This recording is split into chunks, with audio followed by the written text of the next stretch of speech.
Hello and welcome to this week's episode of the Edges and Sledges Cricket Podcast. We have a kind of random mini episode happening. DJ is traveling. DJ, I think, is in Greece. And we have had a bizarre test match, maybe one of the weirdest ones I've seen in a long time. DJ, first off, how are you doing? And let me ask you, have we come up with a name yet? Is this era now, are we calling it Gambol? Is that what we're going to call it in the Gambhir era of cricket? Yeah, man. I wasn't actually expecting to record an episode, given the first 2 days of the test match were massively rain affected. It didn't look like there was any play on, I think, the first session of maybe day three as well. It felt like kind of there was a lot of chat about why did Kanpur get this test match and all of this stuff. I mean, incredible, to be honest, that we are recording an episode after India's won a test match in about 2.5 days. So, yeah, row ball, gam ball, grow ball. I don't know what we're calling it, but yeah. I'm not sure grow ball was my favorite, but I like the effort. It's a good try. I mean, Gam listen, maybe ball. we don't have to call Is it it anything. gam ball? Gamballing?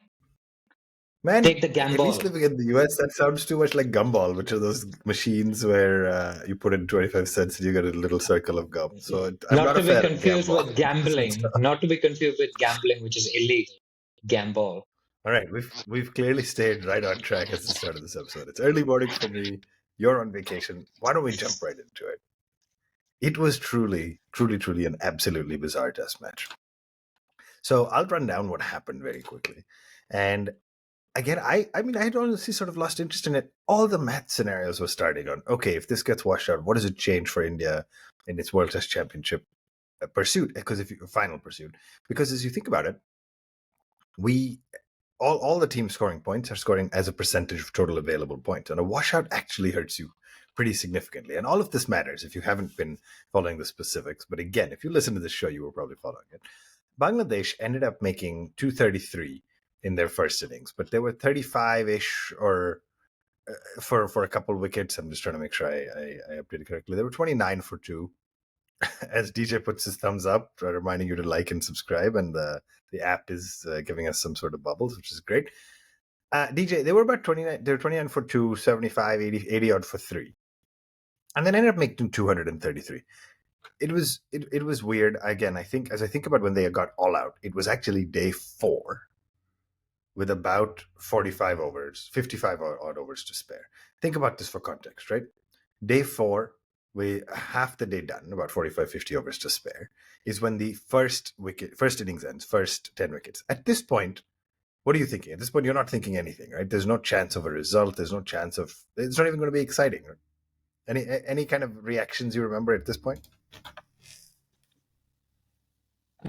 Yeah, I mean, we've sat through plenty of drawn test matches, right? Where you think that there's some possibility of a result. You start trying to work out permutations, combinations of how a result could be obtained. I remember the World Test Championship final was one of those games in 2021 where, unfortunately, the result went against us. But all the talk going into that last day was how India could get a result. Or the last few days was how India could get a result in their favor and how they should bat. I think, yeah, I mean, Mominul got 100 in the first innings. Jadeja picked up his 300th wicket. Bumrah came back from a spell where he was pretty unlucky actually to start. Um, but the match kind of burst into life, and I was on my way to Greece at that point, and this is Monday morning my time. I watched the Bangladesh innings end. My wife was driving. I was sat in the passenger seat on the way to the airport. And 3.5 overs later, India's 55 for one. And Rohit Sharma hit his first two balls of his innings for six. One dancing down the track, hitting it for six. Next one rocking back, hitting that one for six, which I think has happened only 2 or 3 times in the history of Test cricket.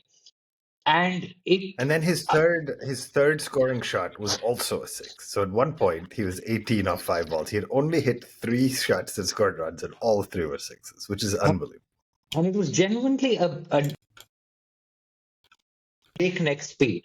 It it was the only way India could have made a game out of it in their favor. I mean, they took a huge gamble going after that um, I mean, I guess it wasn't as much as a gamble because they batted out the fourth innings for a draw if needed, but it was one way of leading the charge, and it was important because, as you said, World Test Championship final points are at stake. India needs 5 wins to seal their place. They had 5 Test matches at home. 5 wins would have guaranteed them a spot without having to win a single Test match in Australia. So they wanted to feel relaxed before getting on that flight to Oz. But I mean, I don't think anyone could have ever predicted that India would get fastest 50, 100, 150, 200, and 250 in the history of Test cricket. Absolutely unbelievable, remarkable. And I mean, if England thought they'd redefined batting, I think this Test match may have sent a shiver down a few people's spines. Yeah, very, very well said, DJ. I mean, I think you got right into it. But in case you missed that, India has, in a single innings, set the record for the fastest 50 by team ever, which is pretty cool. 3 point something overs, 3.1. Also, then the fastest 100, fastest 150, fastest 200, fastest 250, as DJ said. I mean, it is just mind boggling. It shows you that it wasn't just a, sort of strategy from Rohit and Gambhir to say, hey, openers go out, make as many as you possibly can. Once that first wicket fell, which was in the fourth over, actually, where Rohit got, there's some DRS stuff going on, and eventually he got bowled off one that kept a bit low. But it wasn't at that point, okay, we're going to have Gill walk in at 3, Kohli at 4. Now let's consolidate and bat out a day now. They just kept going. So let me give a quick shout out to Jaiswal first off, because the way he was striking the ball, I mean, to come out on the third, fourth, and fifth balls of the inning and be 12 from 6 after the end of the first over, you've immediately declared intent. Then, of course, as you mentioned, Rohit went 6-6, and it just kept going. I was watching the highlights, and it felt like I got to watch the whole match again, because the 34 over innings in a Test match, usually if you manage to only last 34 odd overs in a Test match, you've had a pretty rough day at the office. But India made 285. I thought it was entertaining also to see Akash Deep come in, hit a couple sixes at the end, and the declaration came in at 9 down. But DJ, I'm rushing through this. Shuman Gill looked really good too. Virat Kohli, let me ask you about him, because this is the guy that gets a lot of flack. But on 47, went for this 47 of 34 balls, goes for this big slog sweep and ends up missing the ball. It stayed low, got bowled. But that's the surest sign of intent, right? When Virat is 3 runs away from a milestone and he's just down on one knee, hitting this huge slog sweep and getting out, it means all that mattered to this team is getting a result, more so than any personal milestones or anything else. Thoughts? Yeah, I mean, Virat hasn't, I think, proved this IPL as well that he's not into, he's achieved whatever he needs to achieve in this game. So I think he's beyond the odd 50. It would have been nice to for him to get it, but I think what was telling was the KL Rahul knock here as well. Let's not forget that was he was under a bit of pressure coming into this Test match. Place under question. Should Sarfaraz have been playing? I think he answered those questions really, really well. I mean, he looked at ease batting against the spinners. Finally, got out dancing down the track, missed one, got stumped. No, but it was yeah, I think it was all out attack. I think they only batted. I'm not looking at the scorecard, 34.3 overs or something like that, which is one of the shortest. 34.4. Well done. Yeah, yeah. So very short innings. 52 runs ahead is where they ended up, right? And it made you wonder, had we not got enough runs on the board? Because of course, once Rahul went, once Akash went, Rohit called the batters in to try and get some wickets before close of play on day 4. Um, yeah, so 52 runs didn't seem like a big lead. I think the chat in the com box at that point was 70 to 80 runs, maybe, and then put pressure on the Bangladeshi batters. Yeah, a bit more than that. I don't know whether they would have gone for it. Maybe they would have thought they could win by an innings, perhaps, if they went for 150. But as it turned out, we collapsed from like 246 for 5 to 285 for 9. And yeah. Which I think is a little bit of the live by the sword, die by the sword type of mentality, right? It's not, you can't make the fastest 250 ever if you're not willing to lose 4 wickets in quick succession, and I think that's just fine. I mean, Ash and Jadeja carried us through the previous Test. They've done their job with the bat. They've done their job, to your point, with the ball. Jadeja picked up 300 wickets.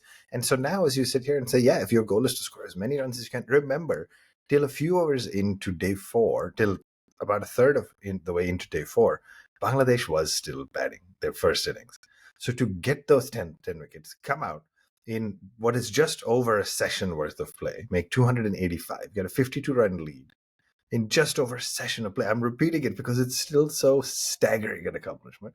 And then, of course, come out and dismiss them all over again. So, yeah, India came out to bowl. Bangladesh is trailing by 52 odd runs, ends up getting 146. Good knock from Shadman Islam. And yeah, you mentioned Mominul's century at the upfront, which was absolutely phenomenal. I mean, there was just some gems of balls, and this was the classic type of, yes, of course, Bumrah still picked up 3, he cleaned up the tail, etc. But Ash and Jadeja got some absolutely tremendous dismissals. And this is, by the way, in a quick mini episode while you're on vacation, this was not a good day for India in the field.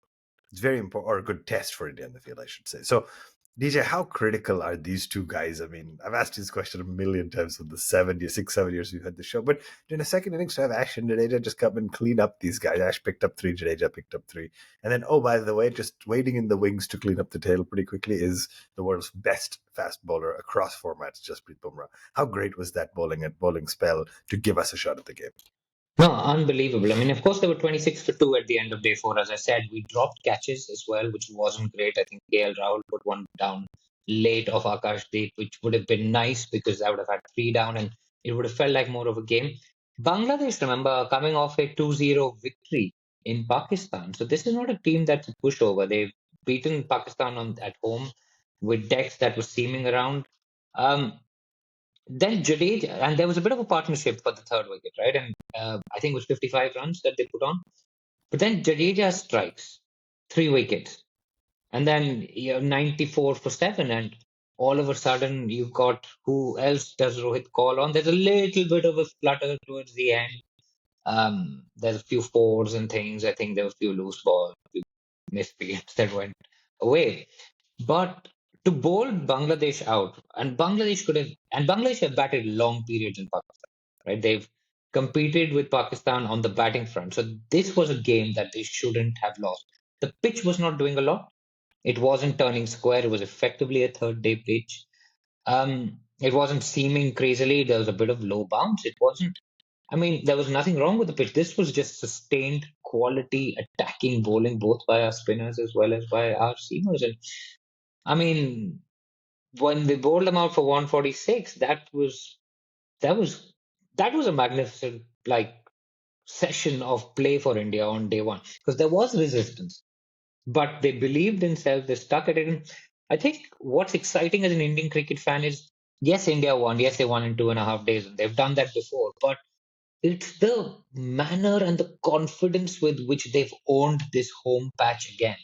It's not on raging turners. It's against a team that's coming off a win, against a team that knows how to play in these conditions, has bowlers and batters that have done well in this condition, has a world class all rounder in Shakib, has Mushfiqur, guys that have scored runs. Shanto can bat. I mean, Mominul got 100 as we mentioned, but it's that owning their own patch, which we were so used to back in the 90s and noughties and maybe the early 2010s. But this was a team that said, "You're playing at our home ground, and we're going to do what we like with you. We're going to go for an improbable win." I'd like to see what the odds were at the end of, I don't know, day 3 as to I mean, whether there would be a result. Because when did this restart playing? I'm actually forgetting because there was so much rain. Was it end Yeah, of so they day? actually they played part of day 1, then got Yeah, 2 and 3 all fully washed out, yeah. and then they started play on day 4. So 2.5 days were washed out. And while I'm sharing that, DJ, I'll share a couple of other sound bites, right? That were just incredible. India batted 312 balls in this test match. It's the fourth least number of balls taken by a team to win a test. It's the best run rate India has ever batted with across a test match. The best run rate had by any team across 2 innings. The whole test lasted 173 overs, and yet won on the last day with 7 wickets to spare. Let me ask you the all important question here. So, I mean, last innings, we're not going to cover it in much detail. Rohit was playing the same way. Jaiswal, another 50, just continuing to stamp his authority as an opener at home. presumably away as well for years to come. We forget how young he is, and then Virat looked solid as well. So no issue there. But let me ask the question on at the start of day four, when only 80 rod runs are on the board in the first innings, and you think this is like, should we just play this out? Was the difference the World Test Championship? And so, does that mean 5 years ago we may never have seen this approach? Because I have my flaws and my complaints about the World Test Championship format and the points versus percent of available points and all that. But was that the difference? And is that what gave us this absolutely breathtaking Test match? 100%. I mean, India were totally focused on making that final. They've made the last two finals, remember, they've lost both of them. Even when India won the T20 World Cup, Rahul Dravid's message to Virat was three in the bag, one red ball to go. So this is something that this team wants.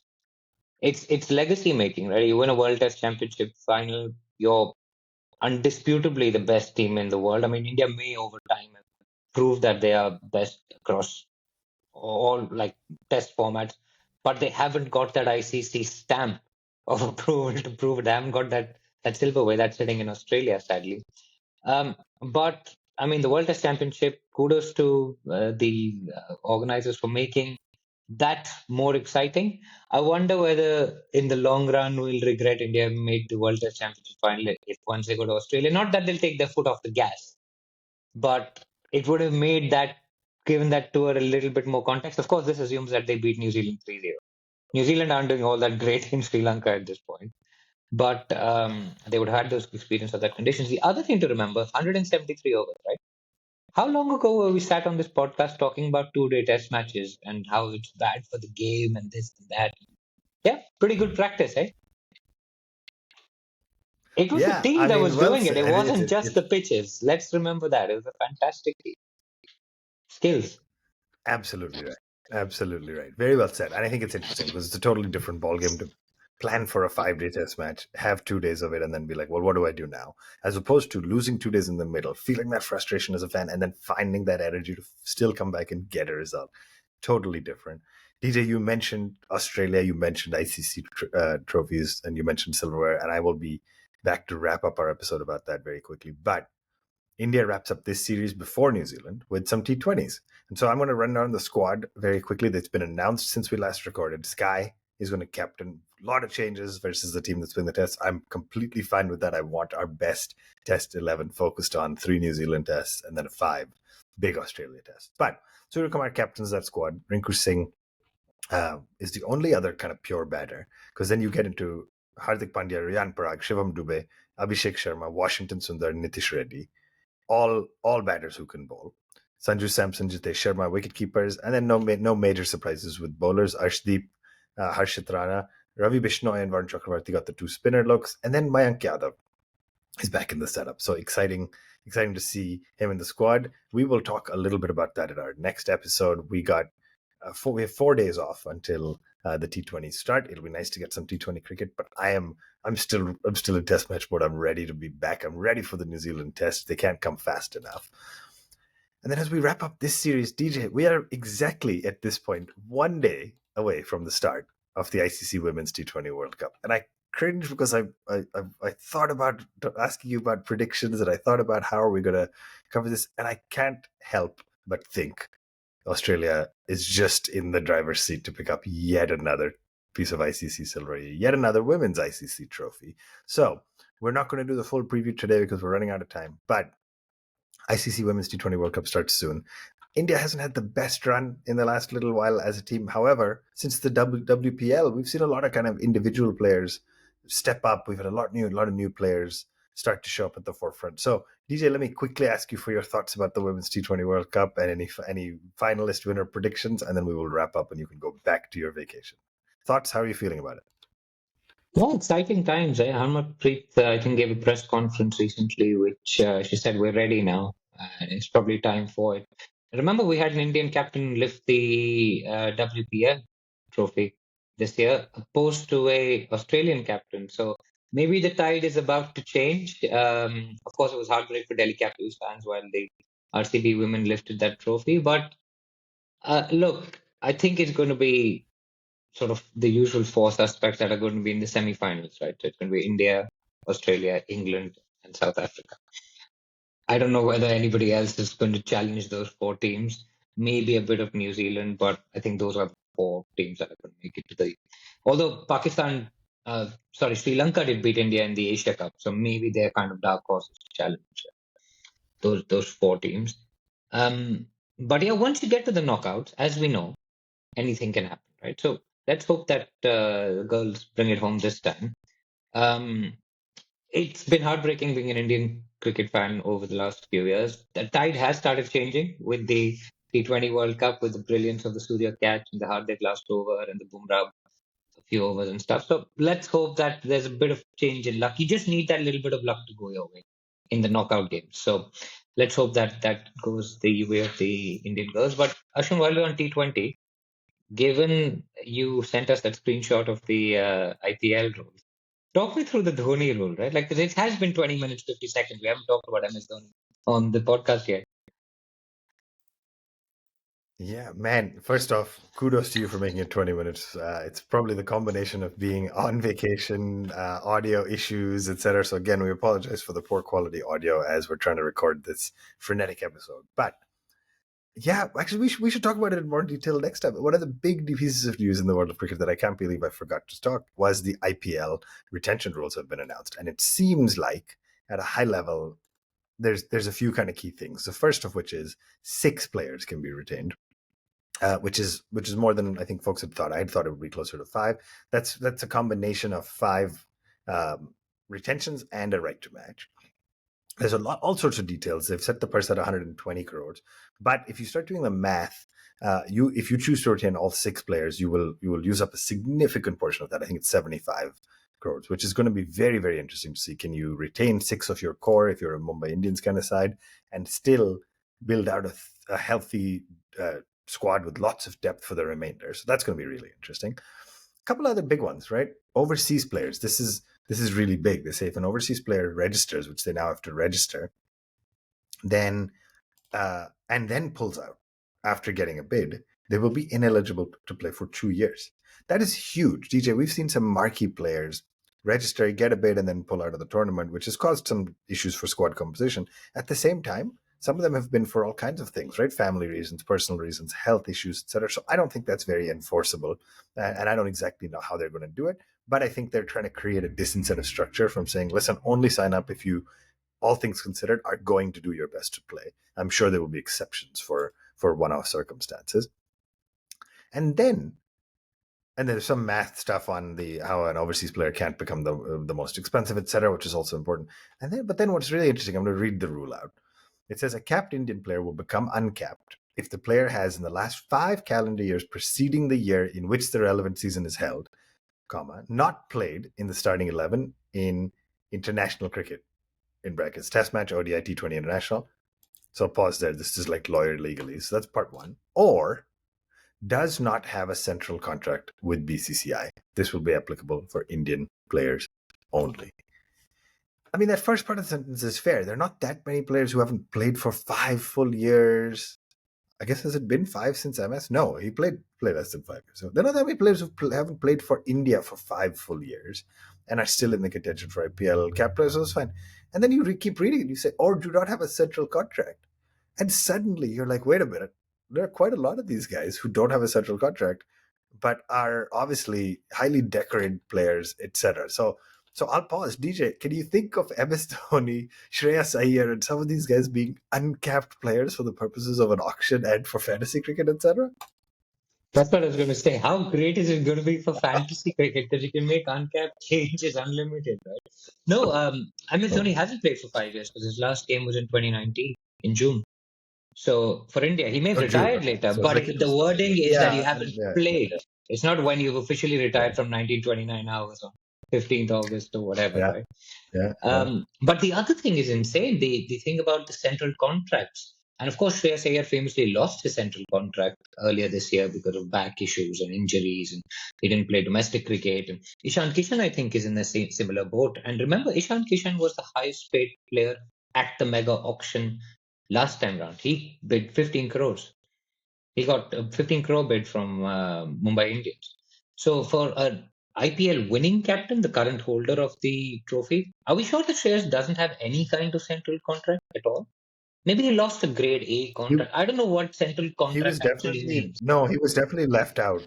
Central contract includes A plus, which is Rohit, Mm, Virat, Bumrah, Jadeja. A is Ash, Shami, Siraj, Rahul, Gill, Hardik. B is Sky, Rishabh, Kuldeep, Akshar, Jaswal, and then C has a long list. mm, Yes, you are correct. Neither Shreyas Iyer nor Ishan Kishan have annual contracts at the moment. mm. So it is And pretty. someone like a Natarajan, for example, doesn't, but he may have played for India in the last 5 years. So is it No, an but it's an or? or. Yeah, It's so or that's in the wording. that's So that's the weird thing, right? Like if you, I don't know, because they have played for India in the last 5 years, but they don't have a central contract. So yeah, I wonder whether that will be clarified because a new player obviously doesn't have a central contract, so they are considered uncapped in the normal sense. Whereas people that don't have a central contract, having played for India in the past, it seems odd to be categorizing them as uncapped players because they are yeah, and capped. so Like I Shreyas think, played the and then World you Cup also for get us last into year. yeah, yeah, and you also get into the logistics of like Akashdeep, who's just had a good test series, who would obviously have been kept but doesn't currently have a central contract. How does that all No, factor but he's played in into the last this? 5 years. Yeah, but or But doesn't. that's where the It's the question is or, right? or. Yeah, It's all yeah. about the or versus the Yeah, and, and you're the lawyer who maybe determined if it's I a read. short term. Maybe it's a short term press release. Maybe it's just a summary press release. Maybe there's more detailed rules and playing conditions that will actually clarify that. I'm sure they will have some lawyers look at this because it seems a bit of an odd construct to have, where someone like a Shreyas or a Venki Iyer, for example, could be a uncapped player Okay. because that's not the point of it. An uncapped player is someone who's come through the ranks as new, right? So I get that they don't have a central contract, but if they've played recently, then they shouldn't be uncapped. Yeah, it sounds to me like DJ is raising his hand and offering to review some contracts from a I can law send my standpoint. hourly chargeable charge out rates. It's fine. There you go. That's where you lose me as lawyers. But DJ, fascinating. It's going to be a great time. I know we need to wrap up now, but great week actually. When you think about the India Bangladesh Test, the World Cup starting on the women's side, and most importantly, the IPL retention. So I'm glad you brought that up. Hopefully, we'll learn more soon. It is all about that or. Is it an and? Is it an or? What does it mean? Again, thank you all for listening. Thanks for those of you who've tuned in. If you're on YouTube, hit that like button, hit that subscribe button. We apologize again for the audio quality. DJ, as you can see, is using AirPods. We don't have our normal equipment, but we had to record this because we've had such a great time watching the 2.5 day test match and celebrating India win yet another bilateral series at home or sweep yet another series at home as they prepare for some T20s, etc. Again, hit that like button, hit that subscribe button. We are at One Tip One Hand on all the social medias. It's at the number one tip, number one again, hand, Twitter, Facebook, Instagram, etc. We will be back at some point soon to talk about the T20s, to talk about the Women's World Cup. This has been the Edges and Sledges Cricket Podcast. Thank you for joining us.